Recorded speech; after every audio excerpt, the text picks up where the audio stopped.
Here on the Developer Toolkit stage, sponsored by Agora.io. We've got Celia Hodent, who's a freelancer, but he's going to be talking about building your game's UX strategy using a scientific approach. Do we have Celia there? We do. Hello. So, there we go. Perfect. Well, look, thank you for joining us for your talk about UX. We're running a few minutes late, but don't worry, we'll make sure you get all your time. I'm going to pop back into the background now, fade out of view. If people have questions about this talk, please do drop them in the Q&A box, and I'll come back at the end and help you curate those. Okay? So, over to you. All right. Thank you so much, Dave. Hello, everyone. I hope that you are safe and doing well.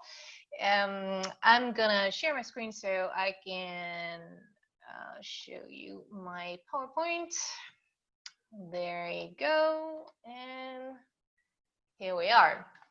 So, so my name is Celia, and I have a background in psychology. I have a PhD in psychology, which I had in France. I'm French, hence the accent. And I've been working in the video game industry in the past over 10 years now. I started at Ubisoft in France, then I moved to Ubisoft in Montreal.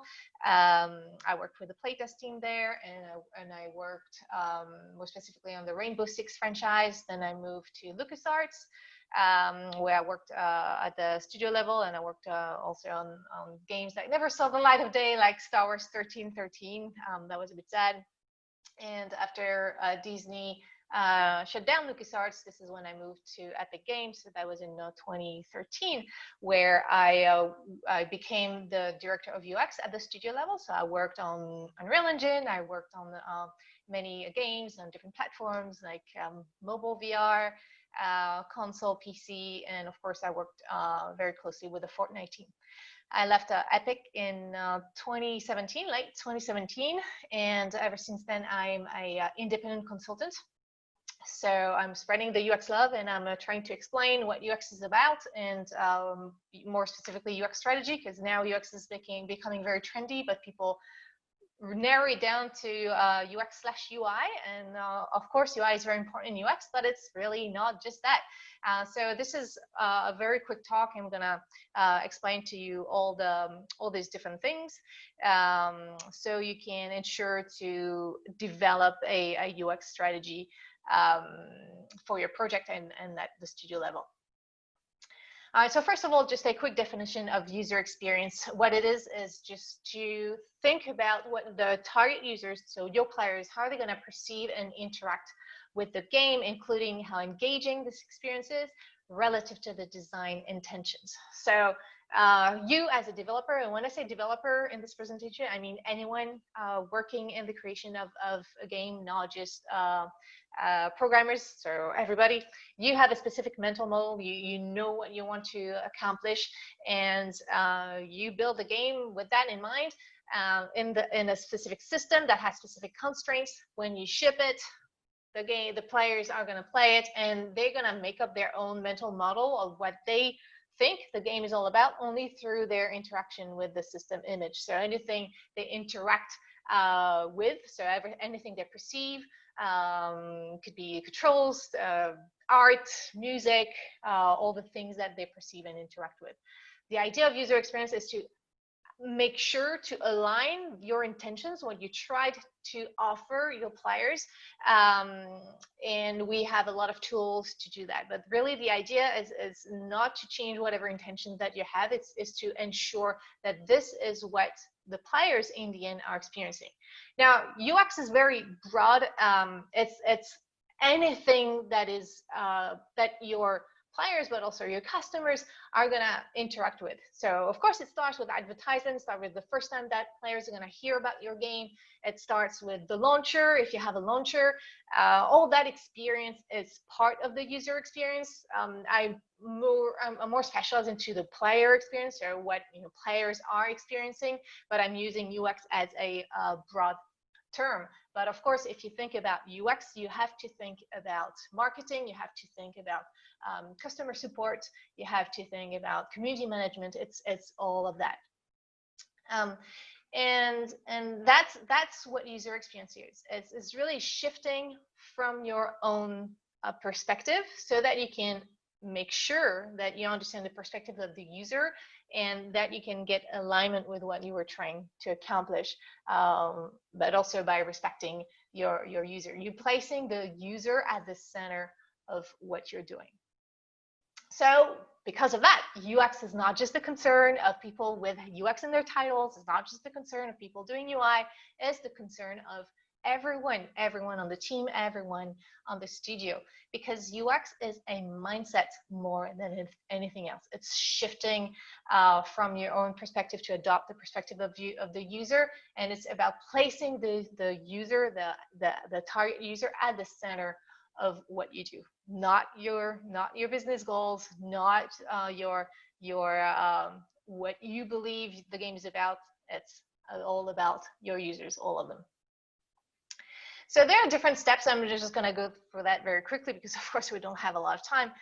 But there's 4 steps that I would like to share with you. The first step, if you want to have a UX strategy, is to have alignment on your team and at the studio level about what experience you want to offer and to whom. And it seems very obvious, but believe it or not, there's a lot of teams that actually don't have alignment because game developers are passionate and they want to put forward like a system that they love in another game.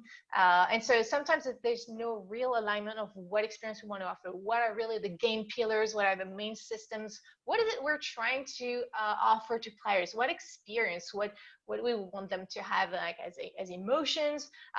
Is it a game that is supposed to be collaborative, or is it about exploration? What's really the essence of the game that you want to offer? And that misalignment happens very, very often. And sometimes we have it at the beginning and then we lose it as we move forward. And this is when it's getting really hard to make the right choices and the right trade-offs, because they have to be made by thinking about what experience you want to offer and to whom. And that experience is usually this is what defines the users. If you want to make a game that's super hardcore, let's say like Dark Souls, well, that's going to target a specific kind of users, and there's nothing wrong with that. But you have to know that the choice that you're making for the experience is going to exclude some people. So if it's by design, that's fine. You're going to exclude people that don't have the patience to go through Dark Souls, and that's okay. But you don't want to exclude people that had nothing to do with the experience that you want to offer.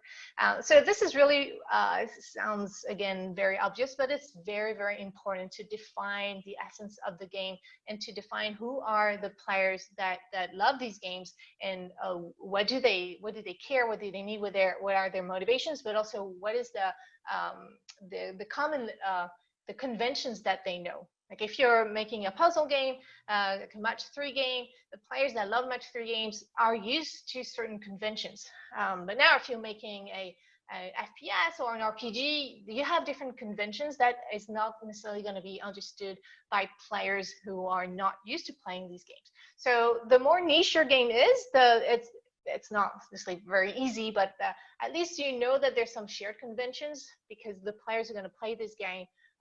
They're supposed to know this convention. But the broader your game is, like think about a game like Fortnite, it's pretty broad. It's gonna a lot of players coming from different horizons and like different things are gonna maybe try it out and check it out, and they're probably not used to certain conventions that we have in RPG. If you came to Fortnite because you love FPS or playing with your friends in a fun game, you might not know all the elements of RPG. So this is really important, and UX again is not about going against the experience you want to offer. It's not about dumbing down the game. It's about ensuring that the players that are going to play in your target audience are going to be able to enjoy the game the way you intended. So that's the first step. And then the second step is, like I was saying, like shifting perspective. Because you, as the developer, you know your game very well. You have that curse of knowledge. It's your baby. You've been thinking about it a lot. The problem is that we have a lot of biases Humans are pretty biased, and we have a lot of these biases. So we need to understand a little bit how the brain works, because your players, as they come to play to enjoy your game, they don't know all the background that you know, and they don't have the same perspective as you, and that's normal because we all have a different perspective. So to do that, it's quite important to understand the brain a little bit. So that's a thing that I do a lot. I do a lot of workshops about explaining cognitive science, so that you can have a little bit of an understanding of the performance, but also the limitations that the brain has, because we need to take that into account to offer a great experience to players. So we need to anticipate these problems. So very quickly, this is just a broad illustration of how the brain works when we learn something new, or when we interact with something in our environment. It's always starting with perception. We don't learn from the void. We learn and we process information through what is coming onto our senses. So in terms of video games, it's often visual and audio, sometimes haptic, but these are the main senses that are at play. And so we have different inputs coming through our senses, and we perceive them in a certain way. And then we're going to process that information, and if we are learning something, it's going to change our memories, actually changing something in our brains as we learn. We have a brain as plastic. We have brain plasticity. So when we learn something, it's changing our brain. And so from perception to memory, of course, there's a lot of things happening, and we have different factors that's going to make that process, that learning, more or less efficient. So there's a lot of different factors. Here I'm mainly going to talk about attention, because the more attention you give to something, the better you're going to remember it. So very quickly, I'm going to go through it like super fast. I did a lot of presentations on that, so feel free to just like look on my website. You'll have like a much deeper description of what I'm going to talk about here. But here's an example regarding perception. If you look at this image, probably a lot of you, if you're a gamer, is recognizing the characters from Street Fighter. This is typically what I get. Like I have like maybe 30% of people when I do it live that is super excited and they're like, yeah, Street Fighter. And I have a lot of people in the room that are like, what the hell? And they might recognize people. Sometimes people recognize Link in the top right from Zelda. But not everybody is perceiving this image in the same way. Also, if you're colorblind, like about 8% of the male population, you also are not perceiving this image in the same way, and you feel excluded by my little game here, and I apologize for that, but I'm trying to make a point here as well. It's really important to shift from that perspective. We have that impression that our perception is we perceive the reality the way it is.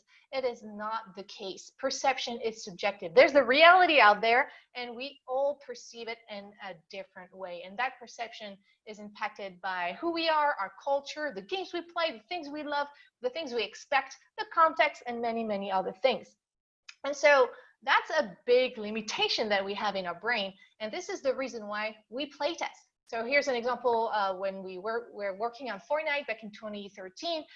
We tested a bunch of icons. So here I'm talking about UI, but again, this is not just about the UI. And we had players play a little bit Fortnite, the prototype that we had, and then we asked players, what is this? What is that? And for this icon, which is maybe you guessed representing the trap icon in Fortnite, a lot of players actually did not recognize that icon. So we iterated on it to make it much more recognizable. And so this iteration process is really important. And this is why we play test, because it's not because it seems obvious to you. That's going to be obvious to your players. And so for all the things that are really critical for your players to understand, to enjoy the game, you really need to play test. Same thing with our memory. We have a pretty bad memory. We think we memorize a lot of things, And pretty accurately, we don't. This is the forgetting curve. We forget a lot of stuff, and it's exponential. Our memory is fallible. This is why we have HUDs, for example, so that there's information always on screen to help players and they don't have to remember too much stuff. So we have to make sure that we're not overloading people's memory. Also, because the more you have to learn and memorize, when you come back to the game, maybe a week or two later, there's a lot of things that you might have forgotten, and that's going to be hard for you to stay in the game. Last thing is attention. We are pretty crappy also with attention. We have scarce attentional resources. It's hard for us to see the gorilla if you are counting the basketball passes from a team. So sorry, a lot of people have already seen that video. If you have not, you can find it easily on YouTube. And that's because our attentional resources are scarce. We are not able to multitask. We are not scanning the environment very carefully. And so for your players, even if you convey information on screen and you think, yep, it's good, we conveyed that on screen, they'll be able to figure it out. They might not, because they might be focused on something else that they are interested in, and they're not interested into your instructions at that moment, or they're not interested in something that you want them to get interested in at that moment. And so you do have to pay attention to that. You do have to mind the cognitive load and ensure that if there's something really important in the game, your players are ready to pay attention to it, and they care about what you are showing them at that moment. So that was very quick, but perception is subjective, attention is scarce, memory is fallible. This is just a little taste of all the limitations that we have in our brains, and we have a lot of biases. So it's really, really important to shift from our own perspective. If you make a game, you're making it for others, not just for yourself.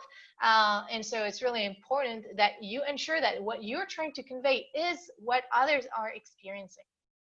So that's the reason why you need to shift perspective, and you need to understand a little bit how the brain works, so that you can do that more efficiently. The third step is to have a common language in the team and at the company level.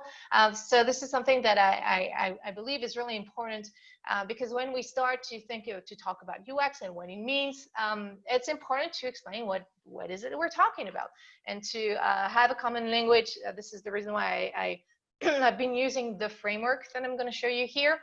When I talk about game UX, there's two main pillars. Usability, that's the ability of the game to be used. Can people understand how to use it? Just like any other tool, we need to Zoom, is this the first time you are using Zoom? Was it intuitive, or did you have to figure it out? So anytime we don't even think about it, it's intuitive, it means it's usable. So that's, of course, very important for video games. But a video game can be usable and boring. Unlike a tool, we play it, interacting with the video game is the point.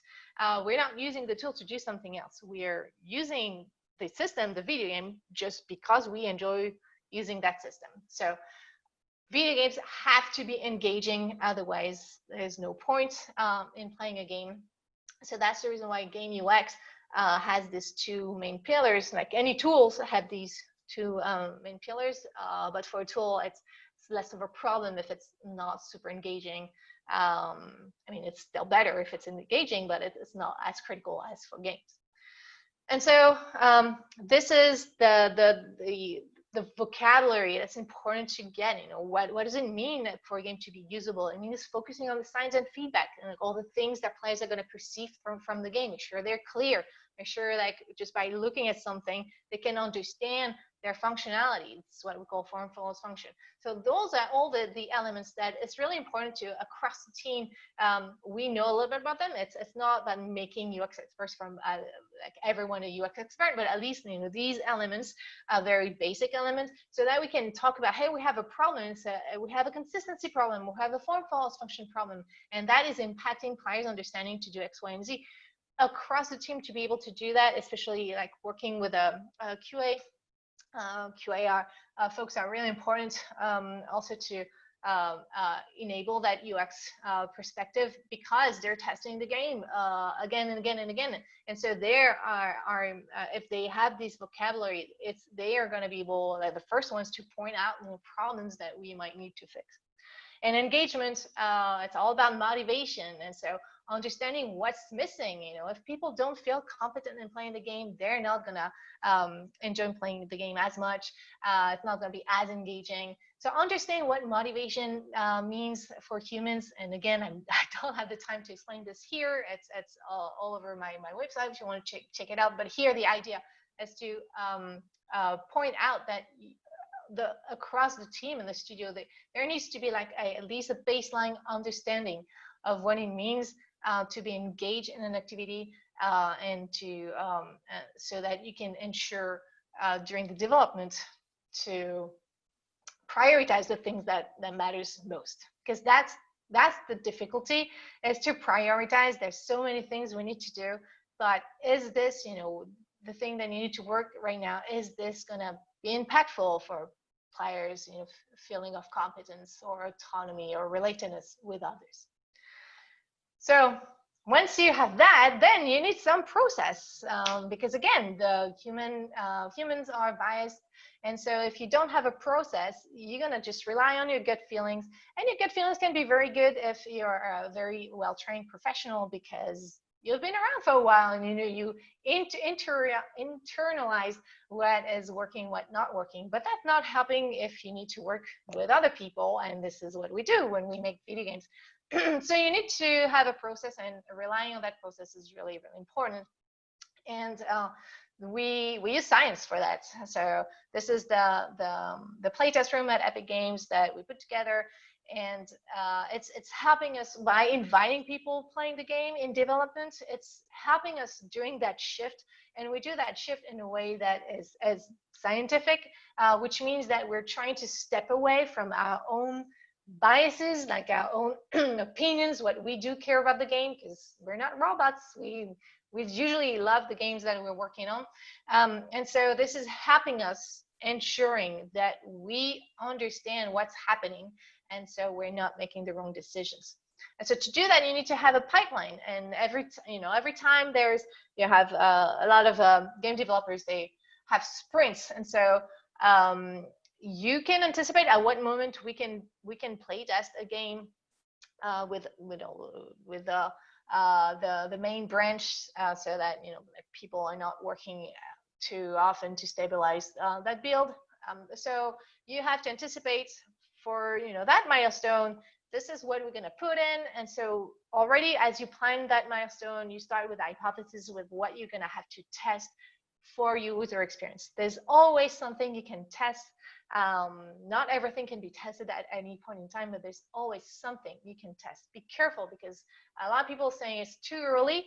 It's actually more often too late to test things and figure out there's a problem, and you might have to change a lot of stuff to fix that problem. I speak too much, as always, so I'm gonna move on. And the scientific method is helping you to identify the right problems. Like I said, there's a lot of problems. Just like here, like shitload of problems. It's overwhelming when you work on the game. The scientific method is to identify where is the problem that matters for you now, and that's going to matter the most for the user experience. And that's the reason why it's important to make that shift, so you can prioritize the work that you have. So you need alignment on the users and on the experience you want to offer them. Shift perspective and adopt the perspective of the users. That goes through understanding cognitive science. Adopting a common language so that we can talk about the problems. It's easier if we have a common language and identify things and have a process that's going to put forward the scientific method so we can get there. And so the UX roles are important, but it's not just that. The UX designers are the ones going to help game designers, making sure it's understandable for players, like make things functional. They're very critical, of course. UX researchers are here to verify if indeed the players are experiencing what we wanted them to experience. Data analysts are also doing this, but at the broader scale, when all the data is coming in. And you have UX strategists, which is more what I do. They're here to advocate, manage, coordinate, and ensure that we stay focused on the experience that we want to offer, because that's something that we lose quite often. But again, UX is the concern of everyone. These UX people are just here to bring tools and experience and their knowledge to help everyone do that. All right, I don't have the time for that, but the idea is to get to a UX culture, and to get there, business needs to be on board. Everyone needs to be on board. All right, and I'll leave you with that thought. There's no such thing as neutral design. Anything in a design is going to impact players in a way or another, is going to influence how they're going to interact with the game. It's not necessarily a bad thing. It's that's the whole principle of trying to understand how players are going to be influenced by the input in your game.